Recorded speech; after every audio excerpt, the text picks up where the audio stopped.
The Marvel Cinematic Universe, the MCU. Does it really need an introduction?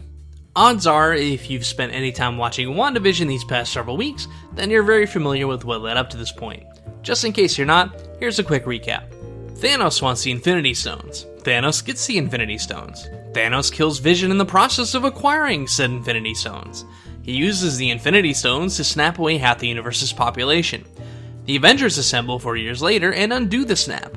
Wanda, who was originally vaporized by the snap, returns because the snap is undone. You can see her here at the end of Endgame. So that's the condensed version, leaving out tons of details, if you couldn't guess, because the Marvel Cinematic Universe is a little more complicated than that. But that's all what the first, 20 movies or so led up to. WandaVision seems to pick up shortly after Endgame in the form of an old, black and white 1950s sitcom similar to I Love Lucy, all the way down to the introduction. Vision is somehow alive, and the two move into a new home in Westview, a quaint New Jersey town.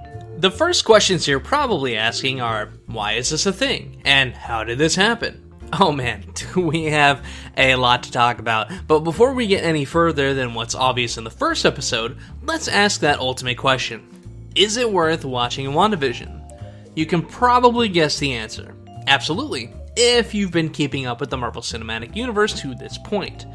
It's pretty clear that WandaVision is the launch pad for Phase 4, so if you want to walk into movies like Spider-Man No Way Home and Doctor Strange in the Multiverse of Madness, it's probably a good idea to sit down and watch WandaVision, because you know they're going to connect as many movies and future shows as they can back to this to sell Disney Plus subscriptions, but I digress. On to the spoilers.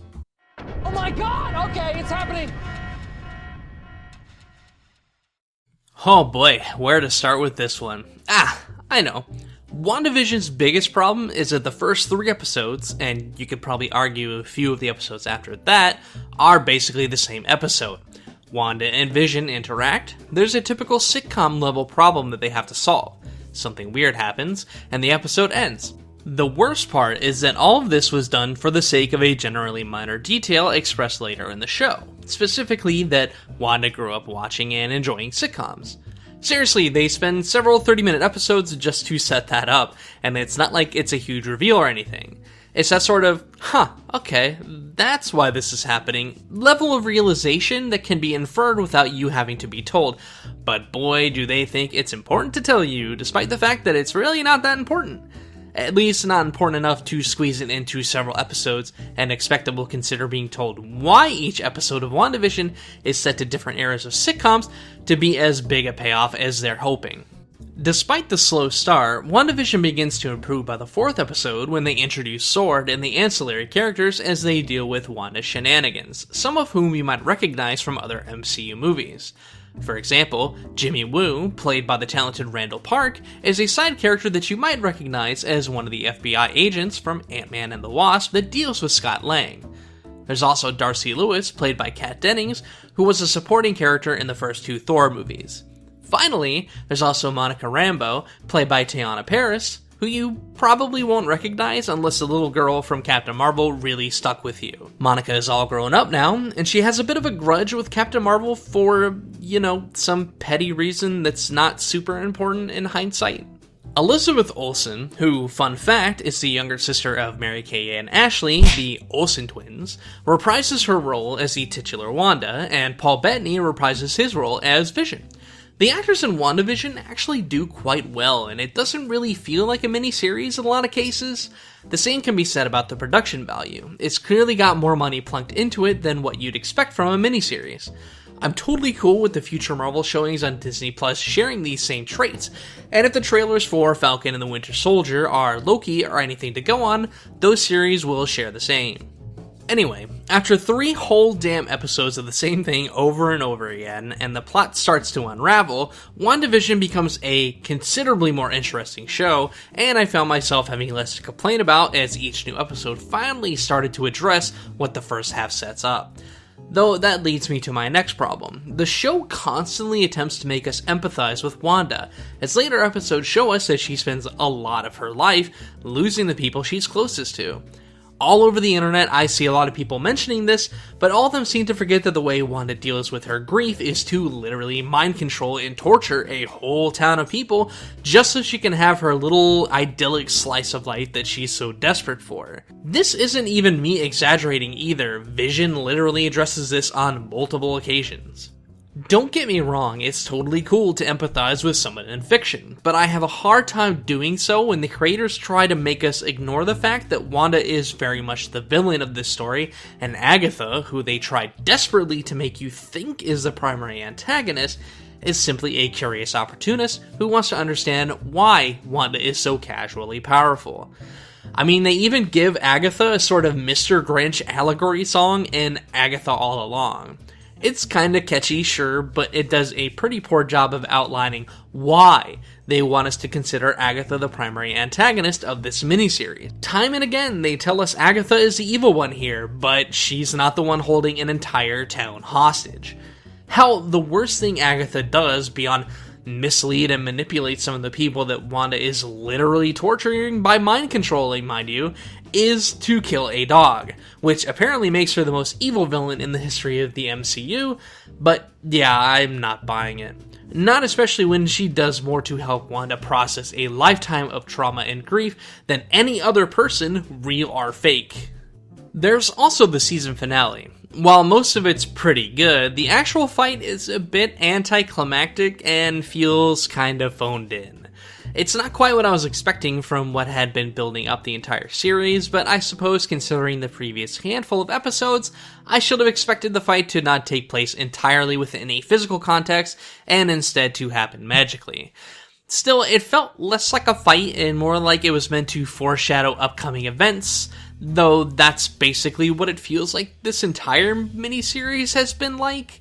Anyway, there's also this new Vision who disappears after a brief scuffle and chat with fake Vision with absolutely no follow-up. I assume that'll come up in the future, but it still feels weird to not know where they're planning to take that. Another thing I had a problem with is that Monica Rambeau is set up as a huge driving force for this miniseries, but she does relatively little of value, and what she does do seems to have no real impact on Wanda or the series as a whole. For example, she manages to stop fake Pietro, but there's nothing to imply that he'd have been a problem if she hadn't.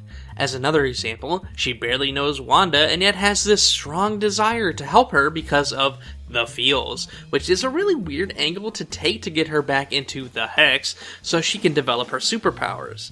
It feels mostly like Monica Rambeau exists in this miniseries to set her up for Captain Marvel 2, and the post-credits scene of the season finale only seems to prove this hypothesis even further. On the flip side, there's a lot of great things Wandavision does. For example, it gives us a first-hand account of some of the most important aspects of Wanda's life, like how she loses her parents, and the events leading up to her creating the Hex, which is what they refer to the dome surrounding Westview that's of Wanda's own creation. Another great example is the cameo of Evan Peters as Pietro Maximoff, who you probably know as Fox's version of Quicksilver from their X-Men reboot. It adds a great dynamic that segs well with the later, more modern sitcom segments, and it adds a lot of what the series was missing up until that point. Another thing I've seen mentioned elsewhere on the interwebs is that WandaVision is making Avengers Age of Ultron a far better film in retrospect, and to some extent I do agree with that sentiment. Understanding the twins and their motivations was something that movie failed to address, beyond a surface-level hatred of Tony Stark and the Avengers by extension, and WandaVision's later episodes gives us more context as to why Wanda and Pietro would choose to radicalize themselves and volunteer for the experimentation that gave them their powers. Looking back at Age of Ultron, it makes it easier for us to understand why the twins do what they do, and makes us care more about them as characters.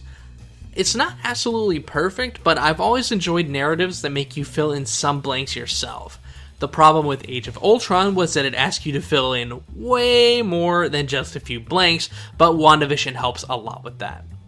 When all is said and done, WandaVision is a decent show that starts off snail pace and then rapidly speeds up, doing an excellent job of reintroducing old characters and making them important again, while offering a ton of context to current characters that, presumably anyway, will still be important in Phase 4.